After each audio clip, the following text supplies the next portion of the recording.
Hello guys, magandang araw po sa inyong lahat. Ito naman po ang kaibigan nyo si Jake. Sa video natin ngayon, pag-usapan po natin bakit tumakbo bilang senador si Pastor Apollo Kibuloy. Before tayo guys magsimula, magpapasalamat muna po ako sa lahat ng mga viewers natin, subscribers, haters, followers ng channel ko. Maraming salamat po guys sa inyong walang sawang panonood at suporta.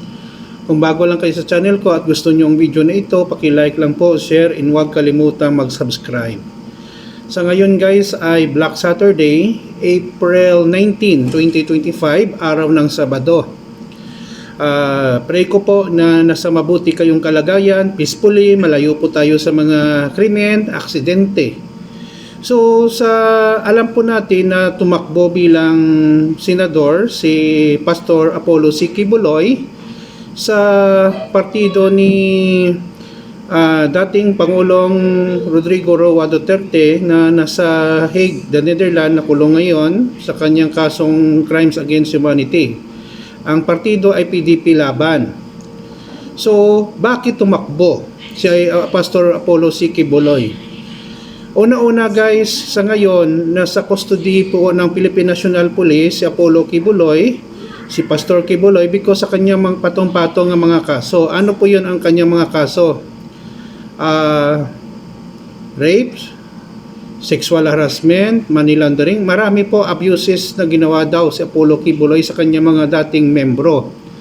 Now, kung tatanungin niyo po ako guys kung ano ang mga dahilan bakit siya tumakbo bilang senador, simple lang po. Una po, kung manalo po bilang senador si Pastor Apollo Kibuloy, may immunity po siya. Maari pong hindi po siya makulong, ma-house arrest po siya kasi senador siya.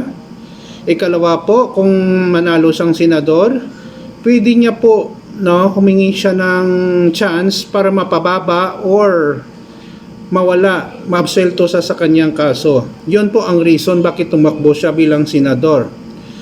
Sa latest survey na nakita ko, hindi naman po nakapasok sa Magic 12 si Pastor Apollo Kibuloy, pero tignan po natin.